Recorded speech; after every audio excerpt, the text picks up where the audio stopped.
नमस्कार दोस्तों, स्वागत एक बार फिर से आपका सक्सेस क्लासेस में।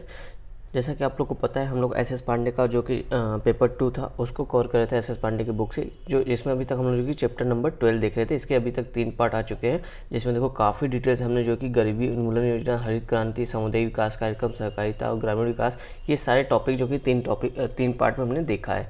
आज ही का ये जो आपका लेक्चर होगा, ये लास्ट लेक्चर होगा, जिसमें हम ये सब आपके जितने भी टॉपिक है, छोटे छोटे ये सब टॉपिक है, इनको हम यहाँ पे देख लेंगे। इसी के साथ ही आपका जो चैप्टर नंबर 12 है, भारत में ग्रामीण एवं कृषि रूपांतरण, ये समाप्त हो जाएगा। तो चलो आज जो टॉपिक देखेंगे वो क्या है, भारत में कृषि परिवर्तन। अभी हमने काफ़ी ज़्यादा देखा कि किस तरह से ग्रामीण विकास हो रहा है, किस तरह से जो कि कृषि परिवर्तन हो रहा है। तो यहाँ पे एक तरह से उसकी पूरी समरी दी गई है। अगर आपसे कोई भी क्वेश्चन भारत में एग्रीकल्चर में परिवर्तन से संबंधित आता है, तो आप यहाँ से आपको अच्छे पॉइंट मिल जाएंगे जो आप डायरेक्ट यूज कर सकते हैं। तो चलो शुरू करते हैं। शुरू करने से पहले जो भी सर में अभी तक चैनल को सब्सक्राइब नहीं किया, देखो यहाँ पे सब्सक्राइब का बटन आ रहा होगा, फटाफट से आप सब्सक्राइब करके आप अपने ही चैनल को सपोर्ट कीजिए, ताकि आपको ऐसे ही जो कि कंटेंट हमेशा अवेलेबल होते रहे और भी अच्छे इससे आपके जो कि कंटेंट मिलते रहे। तो चलिए देखते हैं हमारा पहला टॉपिक क्या है, भारत में कृषि परिवर्तन। तो देखिए ये रहा हमारा पहला टॉपिक, भारत में कृषि परिवर्तन। देखते हैं एस पांडे की बुक में क्या बताया जा रहा है, इसमें किस तरह से किसानों में परिवर्तन आया। तो कहा जा रहा है परंपरागत भारतीय कृषि व्यवस्था भू स्वामित्व की सामुदायिक प्रणाली पर आधारित थी। कहने मतलब जो परंपरागत भारतीय कृषि व्यवस्था था, वहाँ पर सभी लोग जो कि भूमि के स्वामित्व, कोई एक पर्टिकुलर मतलब भूमि का निजीकरण नहीं था, सामुदायिक रूप से सबका भूमि पर हक था। फिर बोला जा रहा है कि स्वतंत्रता के पूर्व औपनिवेशिक शासकों, तो यहाँ पे कहा जा रहा है स्वतंत्रता के पूर्व जो औपनिवेशिक शासक की कृषि नीतियाँ थी, यानी अंग्रेजों की जो कृषि नीतियाँ थी, उसने जो कि भारतीय कृषि संरचना में परिवर्तन के सर्वाधिक महत्वपूर्ण कारकों के रूप में माना जाता है। जो अंग्रेजों ने जो एग्रीकल्चर संबंधी जो पॉलिसी लाई थी, उस पॉलिसी की वजह से जो कि भारतीय कृषि संरचना में जो कि महत्वपूर्ण परिवर्तन हुआ है।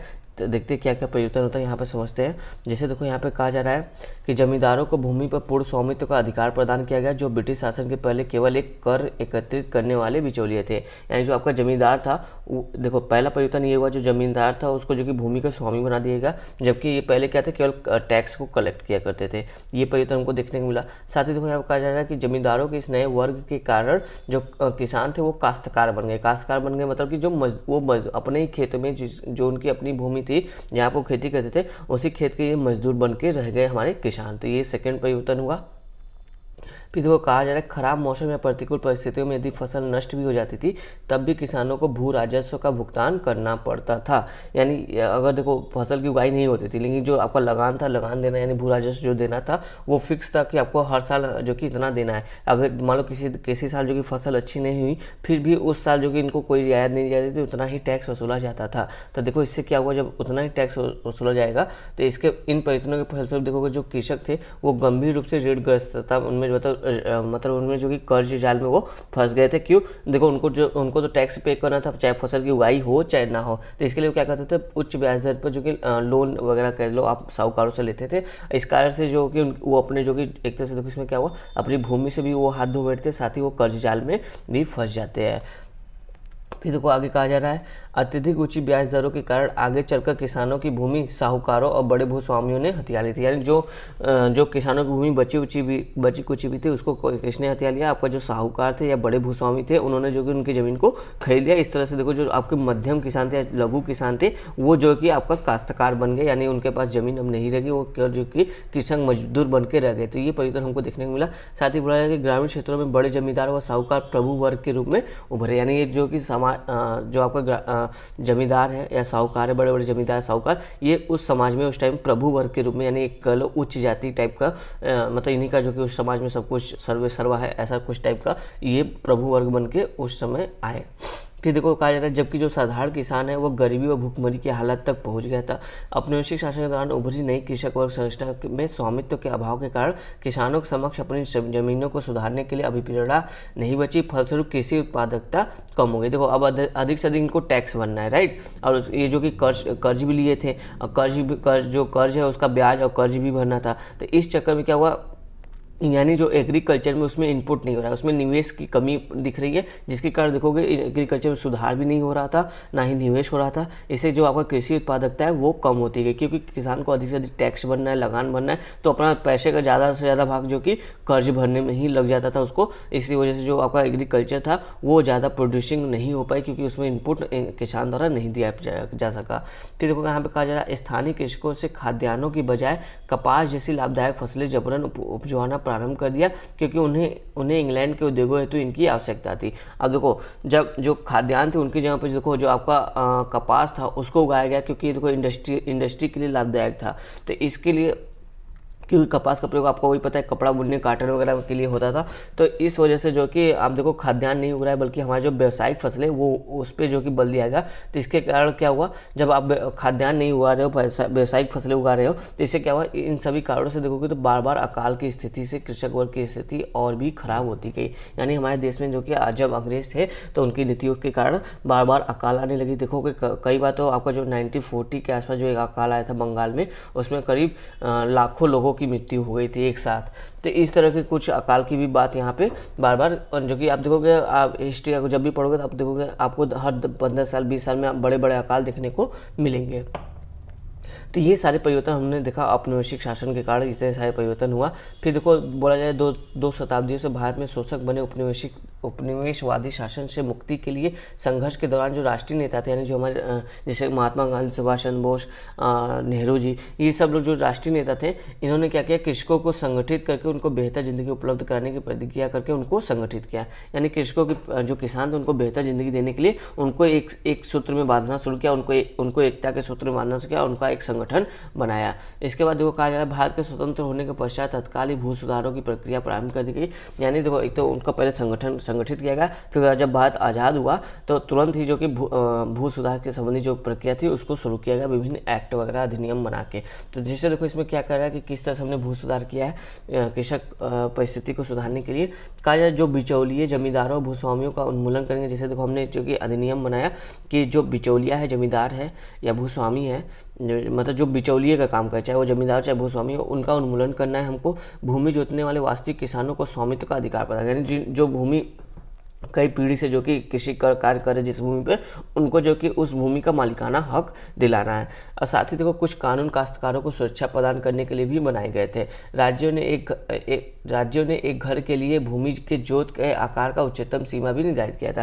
देखो एक और भी कानून बनाया गया कि किसी एक व्यक्ति के पास या किसी एक किसान के पास जो कि अधिकतम इतना ही भूमि हो सकता है, उससे ज़्यादा वो जो कि खेती के लिए भूमि नहीं रख सकता है। तो इससे क्या हुआ, जिसके पास अतिरिक्त भूमि थी उससे भूमि लेकर जिसके पास जो भूमिहीन किसान थे उनको भूमि वितरित किया गया। एक तरह से सामाजिक न्याय सुनिश्चित करने की कोशिश की जा रही थी।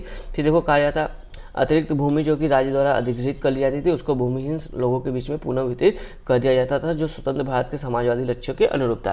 तो इस तरह से जो कि हमने भूमि सुधार कार्यक्रम को अपनाया, काश्तकारी सुरक्षा अपनाया, जमींदार उन्मूलन कार्यक्रम जो कि अपनाया। इन सब के कारण देखोगे जो कि आपका जो कृषि की स्थिति निम्न हो गई थी उसमें कुछ सुधार हमको देखने को मिला है। फिर देखो कहा जा रहा है ऐसे कानून यद्यपि सभी राज्यों द्वारा पारित किए गए थे, परंतु केवल देश के कुछ ही हिस्सों में ये वांछित प्रभाव प्राप्त किया जा सके। यानी देखो सब जगह जो कि प्रभावी नहीं रहा, केवल कुछ ही राज्यों में जो कि प्रभावी रहा।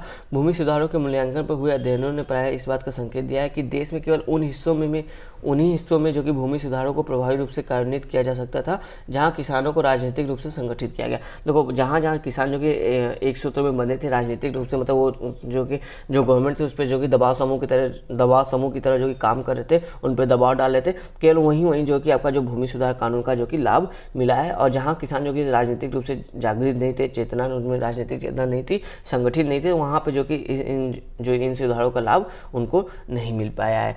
देखो कहा जाएगा और जो स्थानीय राज्य सरकार सही राजनीतिक इच्छा रखती, मतलब जो स्थानीय राज्य सरकार थी, जो स्टेट गवर्नमेंट थी, अगर उनके पास राजनीतिक इच्छा नहीं होती थी, मतलब वो नहीं चाहते, मतलब भरपूर प्रयास नहीं करते थे भूमि सुधार संबंधी, तो वहाँ पे भी जो कि आप देखोगे ये कानून जो कि उतना प्रभावी, ये सब प्रयास उतने प्रभावी नहीं हुए थे। तो देखो आगे कहा है जमींदारी उन्मूलन जैसे कुछ कानून भूमि सीमा संबंधी कानूनों से अधिक सफल थे। यानी जो हमने जमींदारी उन्मूलन कानून लाया था ये ज़्यादा सफल हुआ था बजाय कि भूमि सीमा संबंधी कानून, क्योंकि देखो इस कानून में कुछ जो कि लूपहोल थे जिसका प्रयोग करके जो कि जब बड़े बड़े जमींदार जो कि अपने भूमि को बचाने में सफल भी हुए थे। फिर देखो कहा जा रहा था कि भारत सरकार ने अनेक विकासात्मक कार्यक्रम भी प्रारंभ किए। इनमें सामुदायिक विकास कार्यक्रम, सहकारी और हरित क्रांति आदि शामिल थे। इन कार्यक्रमों की रूपरेखा इस प्रकार बनाई गई थी जिससे भारतीय ग्रामीण क्षेत्र में कृषि की आधुनिक विधियों का प्रारंभ किया जाए। यानी जो आपका सामुदायिक विकास कार्यक्रम आया था, सहकारी कृषि नीति आई थी और हरित क्रांति आया था, इससे क्या हुआ कि कृषि यानी जो एग्रीकल्चर उसमें जो कि मॉडर्निटी यानी एग्रीकल्चर में आधुनिकता लाने की कोशिश की गई थी, जिससे देखो इसके प्रभाव में हमारी उत्पादन क्षमता बढ़ गई थी और हम कृषि के प्रति जो कि आत्मनिर्भर बन गए थे। साथ ही देखो रियायती दरों पर यानी इनको कम ब्याज दरों पर जो कि नवीन प्रौद्योगिकी बीज और उर्वरक जो कि उपलब्ध कराए गए। राज्य एजेंसियों ने भी उन्हें सस्ता ऋण प्रदान किया, यानी उनको कम से कम ब्याज पे जो कि लोन देना शुरू कर दिया था ताकि हमारी जो एग्रीकल्चर है वो आत्मनिर्भर बन सके। फिर देखो अधिकांश लाभ, अब बताया कंक्लूजन बताया कि क्या हुआ ये सब प्रयास का अधिकांश लाभ उन लोगों को मिले जो पहले से ही धनी और शक्तिशाली थे। तथापि इस पूर्वाग्रह के बावजूद इन प्रयासों द्वारा देश के कम से कम कुछ हिस्सों में कृषि अर्थव्यवस्था में महत्वपूर्ण परिवर्तन आया है। जैसे देखो आप पंजाब, हरियाणा, पश्चिमी उत्तर प्रदेश, तटवर्ती आंध्र प्रदेश, महाराष्ट्र के कुछ भाग, गुजरात, कर्नाटक और तमिलनाडु के संदर्भ में यह एक महत्वपूर्ण तथ्य के रूप में देखा जा सकता है। लेकिन इसका देखो अधिक से अधिक जो लाभ है वो धनी किसान या बड़े किसान थे, उन्होंने ही इसका लाभ उठा लिया। और बहुत से आपके कानून में लूपहोल थे, उसके कारण जो कि कानून ठीक से इम्प्लीमेंट नहीं हुआ। जो आपका प्रशासनिक उदासीनता था उसके कारण ये कानून ठीक से इम्प्लीमेंट नहीं हुआ। और जो आपका आपस में समन्वय या तालमेल की कमी थी विभिन्न विभागों में, उसके कारण भी जो कि कानून ठीक से लागू नहीं हुआ। और साथ ही देखो जो कृषक अचेतना थी, कृषकों में चेतना नहीं थी, अपने या राजनीतिक दबाव के रूप में संगठित नहीं हो पाए, तो वहाँ पर भी ये सब कानून जो कि लागू ठीक से नहीं हो पाए या उसका प्रभाव हमको ठीक से देखने को नहीं मिल पाया। तो ये सब हमने मोटा मोटा यहाँ पर बात की किस तरह से परिवर्तन हुआ, किस तरह से उसमें सुधार करने की कोशिश हमने की है। तो ये आपका कृषि परिषद में। और देखो साथ ही देखो बोला जा रहा है यहाँ पे जो जजमानी संबंधी पुरानी संरचना थी वह लगभग पूरी तरह से विकसित हो चुकी है। उसके स्थान पर भूमि के स्वामी किसानों और उनके लिए काम करने वाले व्यक्तियों के बीच अधिक औपचारिक व्यवस्थाएं प्रारंभ हो गई, यानी लीगली रूप से सब कुछ जो कि शुरू हो गया कि आपके और के जो जैसे किसान है और मजदूर है उनके बीच में ये टाइप का संबंध रहेगा। ऐसा आप इतना ही काम करा सकते हो, इतना आपको मजदूरी कम से कम देनी होगी। तो इस टाइप की चीज़ें जो कि फिक्स हो गई और जो जजमानी संबंध था वो जो कि खत्म होने लगा। इसलिए कुछ विद्वानों का विचार है कि कृषि में उत्पादन का पूंजीवाद स्वरूप विकसित हो रहा है। यानी कहने का मतलब जो बड़े बड़े किसान हैं वो जो कि छोटे छोटे किसानों तो अपने किसानों को लेकर अपने खेतों में जो कि मजदूरी करवा रहे हैं। तो इसी कारण कुछ विद्वान कह रहे हैं जो कृषि में देखो उत्पादन का पूंजीवाद जो स्वरूप है वो सामने आने लगा है। तो काफ़ी इंपॉर्टेंट लाइन हो जाता है, इसको आप नोट जरूर करिएगा। फिर देखो कार्य और भारतीय ग्रामीण क्षेत्रों में एक नई वर्ग संरचना उभर रही है जो पारंपरिक जातीय स्थिरीकरण से भिन्न प्रकृति रखती है। तो यहाँ पर हमने देखो काफ़ी डिटेल से देखा कि आपका जो कृषि परिवर्तन हो रहा है भारतीय समाज में, किस तरह से हुआ कृषि समाज में परिवर्तन और उसके संबंध में जो प्रयास किए गए उसका क्या प्रभाव हुआ, वो सब कुछ हमने यहाँ पर डिटेल से देखा। अब देखो हमारा अगला टॉपिक है आपका भूमिहीन श्रमिक। तो देखो भूमिहीन श्रमिक में कहा जा रहा है आपका सामान्यतः खेतीय श्रमिक, यानी भूमिहीन श्रमिक कौन है यहाँ पे ये बताया जा रहा है, आपको बताने की कोशिश किया जाए कि भूमिहीन श्रमिक किसे कहा जाता है। तो देखो बोला जाएगा सामान्यतः खेतीय श्रमिकों या भूमिहीन श्रमिकों से हमारा तात्पर्य उन श्रमिकों से है जो कृषि कार्य द्वारा अपना जीविकोपार्जन करते हैं और जीवन निर्वाह के लिए कृषि क्षेत्रों पर ही निर्भर रहते हैं। अगर आप राष्ट्रीय श्रम आयोग की बात देखो तो वो बताते हैं कि भूमिहीन श्रमिक कौन है। उनके अनुसार देखो राष्ट्रीय श्रम आयोग के अनुसार भूमिहीन मजदूर वह है जो मूलतः अकुशल व अव्यवस्थित है और जिसके पास जीविकोपार्जन के लिए अपने श्रम के अतिरिक्त लगभग कुछ भी नहीं होता, यानी वो अपना श्रम बेच के ही अपना जीवन यापन करते हैं और ज़्यादातर ये देखोगे किसी क्षेत्रों पर ही अपना जो कि श्रम बेचते हैं और किसी क्षेत्रों पर ही निर्भर रहते हैं अपने जीविकोपार्जन के लिए। तो इन्हें हम जो कि भूमिहीन श्रमिक कहा जाता है, यानी इनके पास अपनी भूमि नहीं है और ये जो कि श्रम बेच कर ही जो कि अपनी जीविकोपार्जन करते हैं।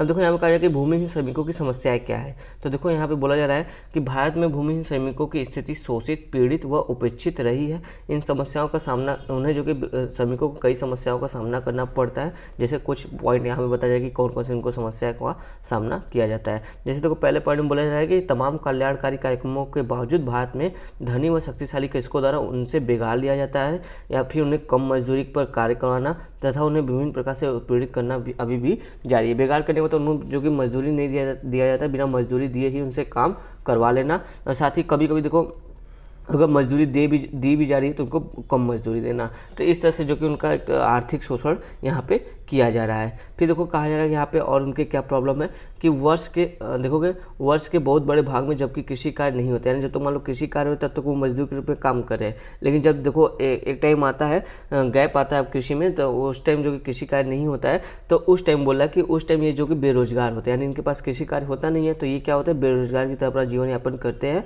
यद्यपि नरेगा जैसे कानून को अखिल भारतीय स्तर पर लागू किया गया है, इसके बावजूद बहुत ही छोटा वर्ग जो कि इससे लाभान्वित हो रहा है। यानी कि आप कह रहे हैं यहाँ पे कह रहे हैं कि जो नरेगा जैसा वो जो कि कानून अखिल भारतीय स्तर पर लागू है, जहाँ पे अगर आपको मतलब किसी को भी 90 दिन का काम यहाँ पे दिया जाता है कि आप जो कि 100 दिन का काम यहाँ पे दिया जाता है कि आप 100 दिन तक काम यहाँ पे कर सकते हैं।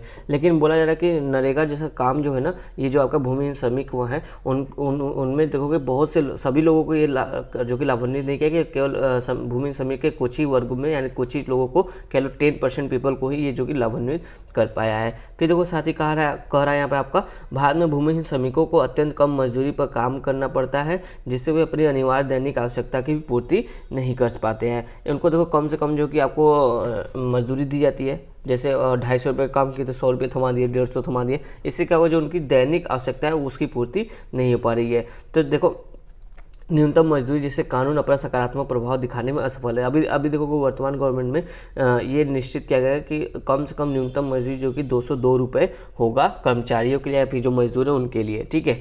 न्यूनतम मजदूरी फिक्स की गई, इससे नीचे कम से कम जो कि मजदूरी नहीं दी जाएगी। अब आप बताओ 202 रुपये में क्या कोई व्यक्ति अपना जो कि एक गरिमामय जीवन यापन कर सकता है, जो आपका आर्टिकल 21 जो कि आपको प्रोवाइड करता है कि हर व्यक्ति को गरिमामय जीवन जीने का अधिकार है, नहीं कर सकता। वहाँ पे अपनी ज़रूरतों को, वो भी ज़रूरतों में कटौती करते हुए जो कि वो उसको पूरा कर सकता है, बस इतना ही वो कर सकता है 202 रुपये में। तो वही बोल रहा है कि ये जो कि उतने सफल नहीं रहे। फिर देखो यहाँ पे कहा जा रहा है कि ऐसे श्रमिकों को जाड़े, धूप तथा बरसात जैसी विषम परिस्थितियों में काम करना पड़ता है, जो उनके स्वास्थ्य के विपरीत है। काम के घंटे निश्चित नहीं होते तथा अवकाश की समस्या भी बनी होती है, यानी उनका यहाँ पे स्वास्थ्य भी जो कि इफेक्ट हो रहा है। फिर देखो यहाँ पे साथ ही बोला जा रहा है कि उपयुक्त समस्याओं के फंसे श्रमिकों को अपनी अनिवार्य आवश्यकताओं को पूरा करने के लिए सेठ, साहूकारों तथा महाजनों से ब्याज की उचित दर पर ऋण लेना पड़ता है। ऐसे श्रमिक ऋण में ही जन्म लेते हैं और ऋण में ही मर जाते हैं। तो यहाँ पे कहा है कि वो मतलब ऋण का जो कर्ज उनके ऊपर है वो कर्ज की भरपाई नहीं कर पाते, सारी जिंदगी जो कि कर्ज उच्च ब्याज भरते रह जाते हैं और उनका कर्ज जो कि कभी समाप्त नहीं होता है। इसी कारण इनको बोला जाए कि जो आपका भूमिहीन श्रमिक है, ऐसे श्रमिक जो कि ऋण में ही जन्म लेते हैं और ऋण में ही मर जाते हैं। तो इस तरह की स्थिति यहाँ पे दिखाई जा रही है जो उनके जीवन को जो कि कष्टदायी बनाती रहती है। फिर देखो कहा जाएगा भूमिहीन श्रमिकों का वर्ग पूरे देश में बिखरा हुआ है। असंगठित होने के कारण वे अपनी दशाओं में सुधार के लिए सरकार के समक्ष सामूहिक सौदेबाजी यानी दबाव समूह के रूप में जो कि काम करने की स्थिति में नहीं है। ये भी एक जो कि इनके साथ समस्या बनी हुई है, इसलिए सरकार भी देखो उतना जो कि इनके लिए उतना एक्टिव नहीं है। फिर देखो यहाँ पे सरकार के द्वारा कुछ प्रयास किए गए, जैसे बता रहा है कि भूमि सुधार का अधिनियम लाया गया कई सारे, जैसे देखो जमींदारी उन्मूलन किया गया,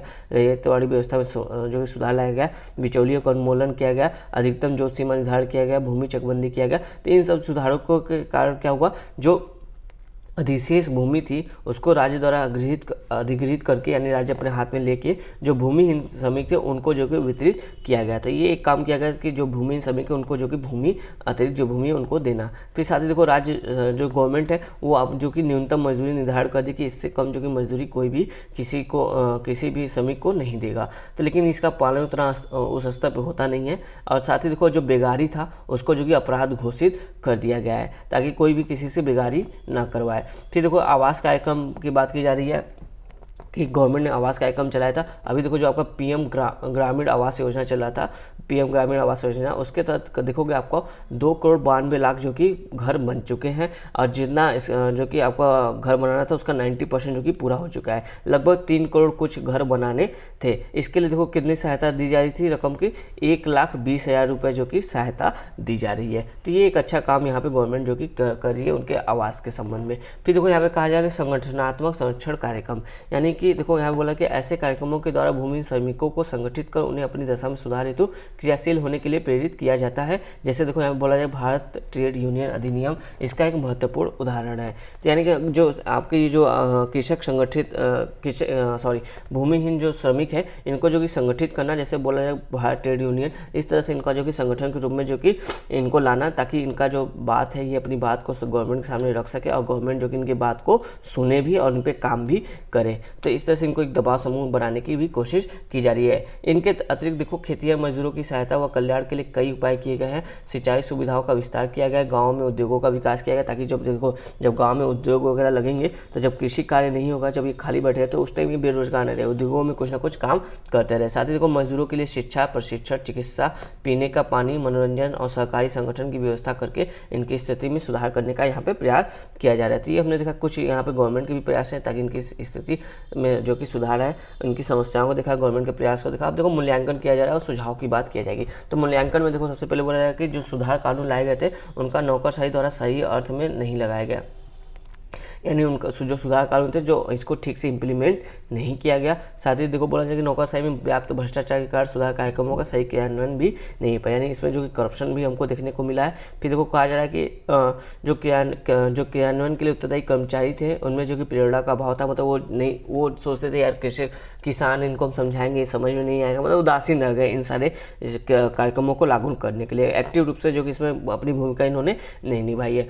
फिर ये जो कि आपका प्रशासनिक कमी को यहाँ पे दर्शाता है। साथ ही बोला जा रहा है कि जिन लोगों के लिए सुधार कार्यक्रम बनाए गए उन्हें इस कार्यक्रम के क्रियान्वयन में सम्मिलित नहीं किया गया। देखो सबसे बड़ी बात है किसी योजना के सफल होने का, आप किसी स्कीम को बना रहे हो किसी वर्ग के लिए, तो आप उस वर्ग को जब तक उस स्कीम के बनाने में क्रियान्वयन में शामिल नहीं करोगे उनके प्रतिनिधित्व को, तब तक वो जो कि स्कीम आपका सफल नहीं सकता। तो वही बोला जा रहा है कि इस कार्यक्रम में जो आपका भूमिहीन श्रमिक थे उनको जो कि सम्मिलित नहीं किया गया, तो इस कारण जो कि ये उतनी सफल नहीं रही। फिर वो कहा जा रहा है आपका जो राजनीतिक इच्छा शक्ति, देखो क्योंकि ये संगठित रूप में नहीं है, इनका एक बड़ा वोट बैंक नहीं है। जब संगठित रूप में होते हैं तभी दबाव समूह के रूप में होता है। तो इसलिए जो राजनेता थे इनकी बातों को सुनने के लिए बस ऊपर से एक ऐसा योजना वगैरह ला देते थे, जैसे जब इलेक्शन वगैरह आता था तब जो कि योजना वगैरह एक दो ठो ला देते ताकि ये खुश होकर हमको वोट दे, लेकिन उसको जो कि ठीक से इम्प्लीमेंट नहीं किया जाता था। तो राजनीतिक इच्छा शक्ति की कमी के कारण भी देखो बहुत सारे जो भू सुधार कार्यक्रम थे और अन्य कार्यक्रम थे वो सफल नहीं हुए। केरल, महाराष्ट्र, पश्चिमी बंगाल जहां राजनीतिक इच्छा प्रबल थी वहां भू सुधार अन्य राज्यों की अपेक्षा अधिक सफल रहा है। फिर देखो अब सुझाव की बात की जा रही है कि इनकी समस्याओं का समाधान, जो भूमिहीन श्रमिक है उनकी समस्याओं का समाधान के लिए कुछ सुझाव की बात की जा रही है। जैसे पहला पॉइंट बोला जा रहा है कि इनके लिए काम के घंटों का निर्धारण करना। ऐसा नहीं कि इनसे कभी 10 घंटे काम करिए, कभी 12 घंटे, कभी 14 घंटे। एक काम का जो टाइम है वो फिक्स करिए, 8 घंटे 6 घंटे इतना ही, इससे ज़्यादा नहीं होना चाहिए। साथ ही इनके खाने पीने व विश्राम का भी प्रबंध होना चाहिए जहाँ पर ये काम कर रहे हैं। कार्य की दशा में सुधार होना चाहिए, ऐसा नहीं एकदम कठोर कार्य, कठिन कार्य करवा रहे, भारी भारी पत्थर एकदम उठवा रहे, ऐसा नहीं होना चाहिए। बच्चों व स्त्रियों को भारी काम न सौंपे जाए, मतलब उनकी आयु स्थिति के अनुसार जो कि उनको काम दिया जाए। अभी तो देखो बाल श्रम है वो जो कि अपराध एक तरह से है, वो आप नहीं कर सकते। फिर देखो यहाँ पे कहा जाए कि न्यूनतम मजदूरी का निर्धारण कर और उसे लागू करने हेतु समुचित व्यवस्था की जाए, ताकि कम से कम अगर न्यूनतम मजदूरी का तो जो बेगारी जैसी समस्याएं या कम मजदूरी इनको मिल रही है वो समस्याएं इनके सामने नहीं आएंगी। फिर देखो कहा जाए कृषि श्रमिकों को मजदूर संघ के रूप में संगठित किया जाए, जिससे वे भूस्वामी व महाजनों से अपने शोषण को रोक सके और अपने सुधार के लिए मालिकों व सरकार के ऊपर दबाव डाल सके, यानी इनकी जो कि संगठन की बात की जा रही है। फिर देखो यहाँ पे बोला जा रहा है कि इनके लिए सामाजिक सुरक्षा संबंधी सेवाओं जैसे अस्पताल, पीने का पानी, उपभोग की सस्ती वस्तुएं, शिक्षा आदि का समुचित व्यवस्था की जाए। काफ़ी अच्छी बात है, यहाँ पे काफ़ी अच्छा पॉइंट था। अतिरिक्त भूमि का भूमिहीन किसानों में अधिकाधिक तेज गति से वितरण किया जाए, यानी जो भी अतिरिक्त भूमि है गवर्नमेंट इस भूमि सुधार पे फिर से एक बार काम करे और जो भी अतिरिक्त भूमि होगा जो श्रमिक भूमिहीन है उनमें जो कि वितरण का काम किया जाए। साथ ही बोला जाए कि विभिन्न उद्योग धंधों को बढ़ावा दिया जाए और उसके प्रशिक्षण, वित्त और तकनीकी सहायता जुटाई जाए, ताकि ये कृषि के अतिरिक्त समय में बेकार ना हो। अन्य उद्योग धंधों में जो कि अपना श्रम बेच के या फिर काम करके जो कि इनको प्रशिक्षण दिया जाए, ताकि वहाँ पर ये जो कि रोजगार कर सके। इनके लिए आवास की समुचित व्यवस्था की जाए। देखो आवास के बारे में तो काम किया जा रहा है, बाकी अन्य क्षेत्र में काम करने की आवश्यकता है। तो ये हमने पढ़ा यहाँ पे आपका जो भूमिहीन श्रमिक हैं उनके बारे में काफ़ी डिटेल से कि उनकी क्या प्रॉब्लम है, उनके क्या सल्यूशन हो सकते हैं और गवर्नमेंट द्वारा क्या प्रयास किए गए हैं और क्या प्रयास किए जा सकते हैं। तो ये हमने काफ़ी डिटेल से देखा। आप कोई क्वेश्चन इस टॉपिक पे आएगा तो आप आराम से इसको टैकल कर सकते हैं। तो हमारा नेक्स्ट टॉपिक है आपका भारत में बंधुआ मजदूर।